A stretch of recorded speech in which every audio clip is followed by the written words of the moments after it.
Friends, బాగున్నారు అందరూ బాగున్నారు. నేను మా మమ్మీ ఉండాలి. ఎలా ఉన్నారు?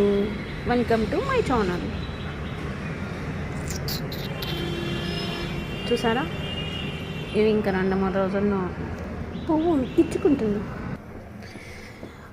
ఎస్ఆర్కి వెల్కమ్.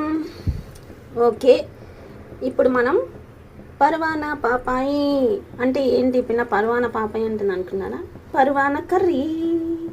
ఇవి పర్వాను ఇలా 4 పక్షాలుగా కట్ చేసుకున్నాము. ఇవి కడిగి మళ్ళీ నిన్న పెట్టుకున్నాం. పర్వాలు, టమాటా, కొత్తిమీర, పచ్చిమిర్చి పేస్టు, ఇవి గసాను, జీడిపప్పు, పన్నీరు పేస్టు, ధనియా పొడి, టేస్ట్కి సరిపడా ఉప్పు, పసుపు, అల్లం వెల్లుల్లి పేస్టు. నెక్స్ట్ మనం వచ్చి బాండి పెట్టి ఆయిల్ వేసుకున్నాము. ఇప్పుడు ఆయిల్ హీట్ ఎక్కాక పట్టా, లవంగం, ఇలాచి, ఆవాలు, జీలకర్ర ఇవి. ఇప్పుడు మనం ఆనియను, కరివేపాకు వేసాము. ఇవి గోల్డెన్ కలర్ రావు. ఇప్పుడు మనము పచ్చిమిర్చి, కొత్తిమీర పేస్ట్ వేసి బాగా కలుపుకోవాలి. అది బాగా పచ్చి వాసన ఉంటుంది కాబట్టి ఆ వాసన అంతా పోవాలి. ఇప్పుడు మనం పర్వాల పాపాయి, ఈరోజు నా నోట్లో పర్వాల కూరంట. బాగుంటుంది పర్వాల కర్రీ, సూపర్ అంటే సూపర్ ఉంటుంది.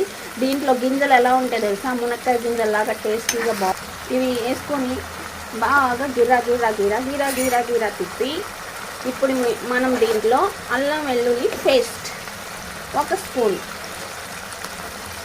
అల్లం వెల్లుల్లి పేస్ట్ 1 స్పూన్ వేసాం. ఇప్పుడు దీన్ని గిరా గిరా గిరా గిరా తిప్పి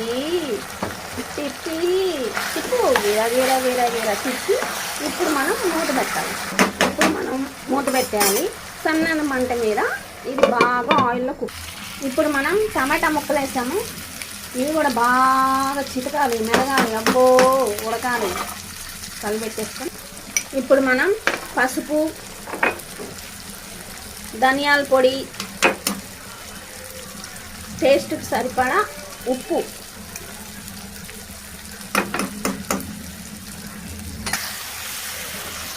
గసాలు, జీడిపప్పు, కొన్ని పల్లీలు పేస్ట్ చేసుకున్నాక అది కూడా వేసాము. ఇవన్నీ టకటక గిరగిర తిప్పి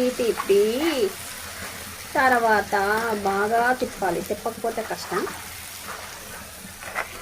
ఇప్పుడు మనం కొన్ని నీళ్ళు పోసుకున్నాము. బాగా కలిపి మూత పెట్టేసి ఒక 20 మినిట్స్ ఉంచాలి, ఉడకాలి. ఓకే ఫ్రెండ్స్, పర్వాల పాపాయి రెడీ. పక్కనే ఉన్న సబ్స్క్రైబ్ బటన్ని ప్రెస్ చేయండి, బెల్ని కొట్టండి, లైక్ చేయండి, షేర్ చేయండి. ఓకేనా?